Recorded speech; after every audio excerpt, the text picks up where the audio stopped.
Hello friends, welcome back to my channel. दोस्तों, कैसे हैं आप सभी? आई होप कि आप सभी अच्छे होंगे। दोस्तों, आज की इस वीडियो में हम लोग सीटेट जनवरी 2024 के लिए चाइल्ड डेवलपमेंट एंड पेडागोजी से संबंधित एक महत्वपूर्ण चैप्टर ले बायोगोस्की से संबंधित महत्वपूर्ण क्वेश्चंस को डिस्कस करने वाले हैं। दोस्तों, ये जो क्वेश्चन है प्रीवियस ईयर में पूछे गए हैं। तो दोस्तों, चलिए अपने क्वेश्चंस को डिस्कस कर लेते हैं। अधिगम के सामाजिक संज्ञानात्मक मत के अनुसार विद्यार्थी किस प्रकार सबसे बेहतर सीखते हैं? वयस्कों की निष्क्रिय नकल द्वारा। दोस्तों, यहाँ पर सामाजिक संज्ञानात्मक जो मत है वो लेव वाइगोस्की ने दिए थे। तो इनके अनुसार वयस्कों की निष्क्रिय नकल द्वारा, दोस्तों ये गलत हो जाएगा, बल्कि सक्रिय नकल द्वारा सीखते हैं। ठीक है, अपने वातावरण से सक्रिय संलग्नता द्वारा, व्यवहार के बाह्य अनुकूलन द्वारा, असंदर्भित जानकारी के कंठस्थीकरण द्वारा। तो दोस्तों, यहाँ पर असंदर्भित जानकारी है, संदर्भित होना चाहिए, इसलिए गलत हो जाएगा। व्यवहार के बाह्य अनुकूलन द्वारा, दोस्तों ये भी गलत हो जाएगा। हमारा जो बी ऑप्शन है वो हमारा सही हो जाएगा। अपने वातावरण से सक्रिय संलग्नता द्वारा सीखते हैं। सामाजिक संज्ञानात्मक सिद्धांत के अनुसार विद्यार्थी अपने वातावरण से सक्रिय संलग्नता द्वारा सीखते हैं। दोस्तों, चलिए बात करते हैं अगले क्वेश्चंस को। निम्न में से किसे सामाजिक रचनावादी सैद्धांतिक के रूप में भी जाना जाता है? B.F. Skinner, Lawrence Kohlberg, J.P. Guilford, Lev Vygotsky. दोस्तों, यहाँ पर बता दें कि जो सामाजिक संरचनावादी सिद्धांत दिए थे वह लेव वाइगोस्की ने दिए थे। इनके अनुसार बच्चे सामाजिक सांस्कृतिक परिप्रेक्ष्य से अच्छी तरह से सीखते हैं। दोस्तों, अब हम बात करते हैं अगले क्वेश्चंस की। एक कक्षा में विद्यार्थी समूह में कार्य कर रहे हैं तथा प्रत्यय को समझ रहे हैं। शिक्षक यह देखती है कि यह समूह के सभी सदस्य आगे नहीं बढ़ पा रहे हैं। वह इन्हें इशारे व संकेत देकर उनकी सहायता करती है तथा पुनः उनके प्रयासों पर छोड़ देती है। कक्षा में कौन से प्रत्यय प्रयोग हो रहा है? दोस्तों, यहाँ पर क्वेश्चन पूछ रहा है कि एक कक्षा में विद्यार्थी ग्रुप लर्निंग कर रहे हैं, समझ रहे हैं। शिक्षक यह देखती है कि समूह के सदस्य आगे नहीं बढ़ पा रहे हैं, जैसे कि बहुत सारे बच्चे हैं वो ग्रुप में सीख रहे हैं, लेकिन शिक्षक यह देखती है कि वो आगे नहीं बढ़ पा रहे हैं, वो समस्या महसूस कर रहे हैं। तो इन समस्याओं को समाधान के लिए वह शिक्षिका क्या करती है कि थोड़ी थोड़ी हेल्प करती है, इशारे व संकेत देकर। ठीक है, तो उनकी सहायता करती है, पुनः उन्हें प्रयासों पर छोड़ देती है, थोड़ी थोड़ी उन्हें सपोर्ट करके छोड़ देती है कि अपने से सीखें, वो अपने से पढ़ें। ठीक है, तो कक्षा में कौन से प्रत्यय का प्रयोग हो रहा है? अनुबंधन। दोस्तों, गलत हो जाएगा। अनुबंधन तो वो पावलाव ने दिए थे। ठीक है, निष्क्रिय अनुकरण, ये भी गलत हो जाएगा, बल्कि सक्रिय अनुकरण सही होता है। रट कर स्मरण, दोस्तों रट कर स्मरण भी नहीं होगा। यहाँ पर बी ऑप्शन हमारा सही हो जाएगा, पाठ होता है। जैसे कि बच्चा जब कुछ चीज़ सीखने में कठिनाई महसूस करता है, इस रेंज तक वह जा पा रहा है, लेकिन इस रेंज में अगर हम इशारे और संकेत देंगे, पाठ प्रदान करेंगे, तो वह इस ऊंचाई को छू सकता है। ठीक है, तो यहाँ तक जो क्षेत्र है उसे जेडपी समीपस्थ विकास का क्षेत्र कहा जाता है, और जो दूसरे व्यक्ति द्वारा हेल्प किया जा रहा है उस हेल्प को पाड़ कहते हैं, इसके फोल्डिंग कहा जाता है। तो दोस्तों, यहाँ पर हमारा बी ऑप्शन करेक्ट हो जाएगा। चलिए बात करते हैं अगले क्वेश्चंस की। भाषा व सोच का विकास एक दूसरे से स्वतंत्र होता है, सामाजिक सांस्कृतिक संदर्भ से स्वतंत्र होता है, एक दूसरे से परस्पर जुड़ा है, क्योंकि दोनों एक दूसरे को असंख्य रूप से प्रभावित करते हैं, केवल आनुवंशिकता से प्रभावित होता है, न कि पर्यावरणीय कारकों से। तो दोस्तों, भाषा व सोच का विकास क्या है? एक दूसरे से स्वतंत्र है, दोस्तों गलत हो जाएगा। भाषा और एवं सोच दोनों ही एक दूसरे से परस्पर जुड़े हुए होते हैं।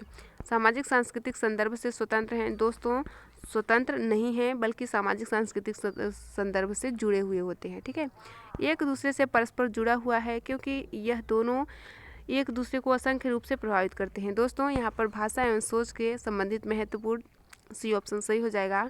एक दूसरे से परस्पर जुड़े हुए होते हैं भाषा व सोच, और एक दूसरे को असंख्य रूप से प्रभावित करते हैं। जैसे कि हमारे जो विचार हैं वो हमारी भाषा को निर्धारित करती हैं, और जो हमारे भाषा है वो हमारे विचारों को निर्धारित करते हैं। दोस्तों, यहाँ पर सी ऑप्शन हमारा सही हो जाएगा। बात करते हैं अगले क्वेश्चंस की। केवल लेव वाइगोस्की के अनुसार संज्ञानात्मक विकास उत्पाद है का? अनुवांशिक स्वभाव, केवल अवलोकन और अनुकरण, सामाजिक संपर्कता, अस्मिता निर्माण। तो दोस्तों लेव वाइगोस्की के अनुसार संज्ञानात्मक विकास का उत्पाद क्या है? अनुवांशिक स्वभाव नहीं होगा, केवल अवलोकन अनुकरण पर बल लेव वाइगोस्की नहीं देते हैं। लेव वाइगोस्की सामाजिक संपर्कता पर बल देते हैं। संज्ञानात्मक विकास का उत्पाद है सामाजिक संपर्कता। ठीक है, चलिए बात करते हैं अगले क्वेश्चंस की। निम्न में से किसका मानना है कि मानवीय गतिविधियां सांस्कृतिक परिप्रेक्ष्य में विकसित होती हैं और उन परिप्रेक्ष्यों से हटकर उन्हें समझा नहीं जा सकता है? जीरोम ब्रूनर, डेविड ऑसुबेल, जीन पियाजे, लेव वाइगोस्की। दोस्तों यहाँ पर मानवीय गतिविधियां सांस्कृतिक परिप्रेक्ष्य में विकसित होती हैं, उन परिप्रेक्ष्यों से हटकर उन्हें समझा नहीं जा सकता है, ऐसा किनका मानना है? तो दोस्तों यहाँ पर जेरोम ब्रूनर गलत हो जाएंगे, डेविड ऑसुबेल गलत हो जाएंगे, जीन पियाजे तो संज्ञानात्मक विकास का सिद्धांत दिए थे, लेकिन जो लेव वाइगोस्की हैं वो सामाजिक सांस्कृतिक परिप्रेक्ष्य का सिद्धांत दिए थे, इसलिए यहाँ पर लेव वाइगोस्की सही हो जाएंगे। सामाजिक परिप्रेक्ष्य में विकसित होती हैं, उन्हें हटकर नहीं समझा जाता, ऐसा लेव वाइगोस्की ने कहा है। चलिए बात करते हैं अगले क्वेश्चंस की। लेव वाइगोस्की के अनुसार संज्ञानात्मक विकास में महत्वपूर्ण योगदान है अनुबंधन। दोस्तों अनुबंधन गलत हो जाएगा। पुनर्वलन, ये भी स्किनर की बात करते हैं पुनर्वलन की। सांस्कृतिक परिवेश, स्कीमा दोस्तों जीन पियाजे बात करते हैं, इसलिए गलत हो जाएगा। सांस्कृतिक परिवेश यहाँ पर सही हो जाएगा। दोस्तों जो संज्ञानात्मक विकास में महत्वपूर्ण होता है वो लेव वाइगोस्की के अनुसार सांस्कृतिक परिवेश होता है। चलिए बात करते हैं अगले क्वेश्चंस की। लेव वाइगोस्की के सिद्धांतों पर आधारित कक्षा में किसको महत्वता दी जाएगी? सस्वर पाठ व रटने को, सहयोगात्मक सीखने को, इनाम व सजा के उपाय को, प्रतिक्रियाओं के अनुबंधन को। तो दोस्तों यहाँ पर पूछा है कि लेव वाइगोस्की के अनुसार सिद्धांतों में आधारित कक्षा में किसको महत्वता दी जाएगी? सस्वर पाठ व रटने को, रटने पर बल नहीं दिया जाता है। सहयोगात्मक सीखने को, इनाम व सजा, दोस्तों इनाम व सजा ये सभी पुनर्वलन व्यवहारात्मक जो वैज्ञानिक हैं वो करते हैं। प्रतिक्रियाओं के अनुबंधन ये भी व्यवहारवादी वैज्ञानिक करते हैं। तो यहाँ पर हमारा लेव वाइगोस्की के सिद्धांतों के आधारित कक्षा में महत्वता सहयोगात्मक सीखने को दी जाती है, सामाजिक सांस्कृतिक परिप्रेक्ष्य से जुड़कर कोऑपरेटिव कोलैबोरेटिव लर्निंग करके सीखने को महत्व देती है। चलिए बात करते हैं अगले क्वेश्चन की। संरचनावाद का सिद्धांत सीखने में अधिगम की भूमिका को महत्वपूर्ण मानता है, जिससे वह संसार के बारे में खुद की समझ बनाते हैं।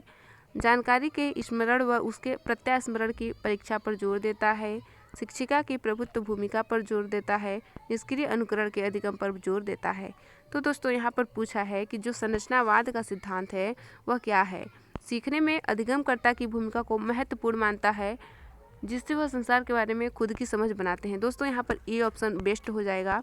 सीखने में जो अधिगम करता है उनकी भूमिका महत्वपूर्ण मानता है जो संरचनावाद है, ठीक है, जिससे वह संसार के बारे में खुद की समझ बनाए। संसार के बारे में वो खुद किस तरह से समझ पा रहे हैं, सोच पा रहे हैं, इससे ऐसे समझ बनाते हैं, संरचनावाद यही कहता है। जानकारी के स्मरण व उसके प्रत्यास्मरण की परीक्षा पर जोर संरचनावाद नहीं देता है। शिक्षिका की प्रभुत्व भूमिका पर जोर, यहाँ पर टीचर को भूमिका नहीं देता है संरचनावाद। निष्क्रिय अनुकरण के अधिगम में भूमिका पर जोर देता है। दोस्तों ये भी गलत हो जाएगा, हमारा यहाँ पर फर्स्ट ऑप्शन करेक्ट हो जाएगा। चलिए बात करते हैं अगले क्वेश्चन की। लेव वाइगोस्की के अनुसार बच्चों की संज्ञानात्मक क्षमता पर अपने से अधिक योग्य व्यक्तियों के साथ अंतःक्रिया का क्या प्रभाव पड़ता है? कोई प्रभाव नहीं पड़ता है। दोस्तों गलत हो जाएगा। नकारात्मक प्रभाव पड़ता है, नकारात्मक प्रभाव नहीं पड़ता है, सुसाधित होती है। दोस्तों यहाँ पर सी ऑप्शन हमारा सही हो जाएगा। लेव वाइगोस्की के अनुसार बच्चों की जो संज्ञानात्मक क्षमता है वह अपनों से अधिक योग्य व्यक्तियों के साथ अंतःक्रिया अपनों से अधिक योग्य का मतलब हो गया दोस्तों कि जो अधिक जानकार मनुष्य हैं, जैसे कि अपने जो सामाजिक परिप्रेक्ष्य है, जो समाज है वो हमसे कहीं ना कहीं ज़्यादा जानकार है, तो उनसे जब हम अंतःक्रिया करेंगे तो वहाँ पर सुसाधित होगी लर्निंग की प्रक्रिया। चलिए बात करते हैं अगले क्वेश्चन की। लेव वाइगोस्की के अनुसार सीखना व्यवहार में मापा जा सकने वाला बदलाव है। सीखने को सामाजिक परिवेश से अलग होकर नहीं देखा जा सकता। सीखना सकारात्मक और नकारात्मक पुनर्वलन पर आधारित होता है। सीखने में ध्यान केंद्रित करने की प्रक्रियाएं स्मृति भंडार शामिल हैं। तो यहाँ पर दोस्तों लेव वाइगोस्की के अनुसार सीखना व्यवहार में मापा जा सकने वाला बदलाव है, गलत हो जाएगा। बदलाव मापा जा सकने वाला बदलाव नहीं है। सीखने को सामाजिक परिवेश से अलग होकर नहीं देखा जा सकता है। तो दोस्तों यहाँ पर बी ऑप्शन सही है। सीखने को सामाजिक परिवेश से जोड़कर देखा जा सकता है, जोड़कर नहीं देखा जा सकता है, ठीक है। यहाँ पर सही है कि सीखना सामाजिक संदर्भ में ही हो सकता है, उससे अलग नहीं हो सकता है। आई होप फ्रेंड्स कि यह वीडियो आपको बहुत ही ज़्यादा अच्छी लगी होगी। अगर वीडियो पसंद आए तो लाइक, सब्सक्राइब और शेयर करिएगा। मिलते हैं अगली वीडियो में, तब तक के लिए धन्यवाद।